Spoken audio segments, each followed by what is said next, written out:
आज सुनाने जा रहे हैं गीता के चौथे अध्याय की कथा। बने रहे चैनल पे। आप लोग मेरे चैनल को सब्सक्राइब और वीडियो को लाइक कर दे। चलिए शुरू करती हूँ।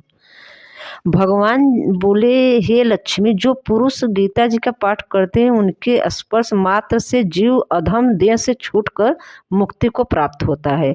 लक्ष्मी जी ने पूछा, हे महाराज, गीता जी के पाठ करने वाले को स्पर्श कर कोई जीव मुक्त भी हुआ है?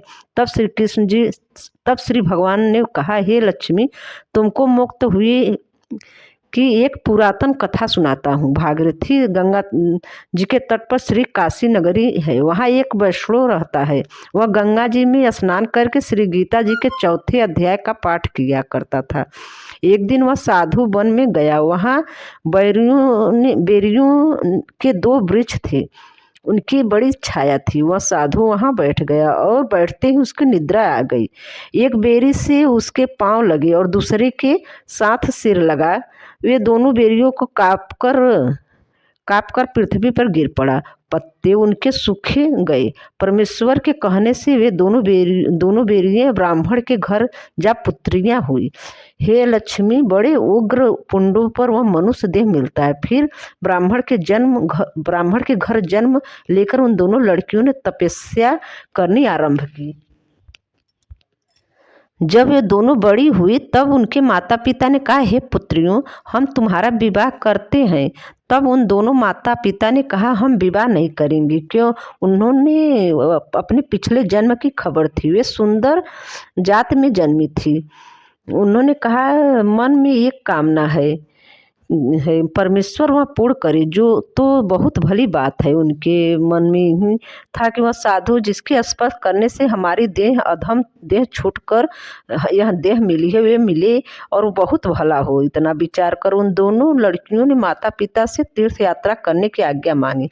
माता पिता ने तीर्थ यात्रा की आज्ञा दे दी। दोनों कन्याओं ने माता पिता के चरण वंदना करके गमन किया। तीर्थ यात्रा करते हुए वे काशी पहुंची। वहां जाकर देखा कि वह तपस्वी बैठा है, जिसकी कृपा से वे बेरी के देह से छूटी थी। तब दोनों कन्याओं ने चरण स्पर्श वंदना करके विनय की कि हे संत जी, धन्य हो, आपने हमको कृतार्थ किया।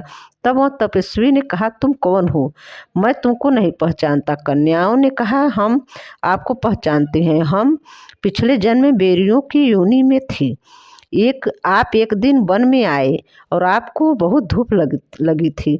तब उन बेरियों की छाया तले आ बैठी। लेटने से एक बेरी की आपके चरण लगे, दूसरे को सिर लगा। उसी समय हम बेरी के देह से मुक्त हुए।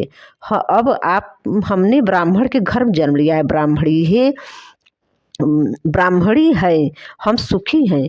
आपकी कृपा से हमारी गति हुई। तब तपस्वी ने कहा, मुझे इस बात की खबर नहीं थी। अब तुम आज्ञा करो कि मैं तुम्हारी क्या सेवा करूं, क्योंकि तुम ब्रह्मा रूप उत्तम जन्म श्री नारायण जी का मुख हो। तब उन कन्याओं ने कहा, हम श्री गीता जी के चौथे अध्याय का फल दान करो, जिसको पाकर हम देव देह पाए और सुखी हो। तब उस तपस्वी ने उनको चौथे अध्याय के पाठ का फल दिया। देती हूँ उसने कहा, हम तुम पर आवागमन से छूट जाओ। और इतना कहते ही आकाश से विमान आया और उन दोनों देव पाकर वैकुंठ को प्रस्थान किया। तब तपस्वी ने कहा, मैं नहीं जानता था कि श्री गीता जी के चौथे अध्याय का ऐसा महात्म्य है।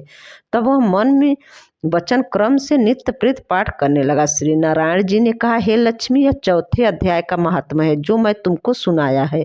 इस प्रकार गीता के चौथे अध्याय का महात्म्य समाप्त। ओम ह्रीं श्रीं लक्ष्मी वासुदेवाय नमः। हर हर महादेव। धन्यवाद।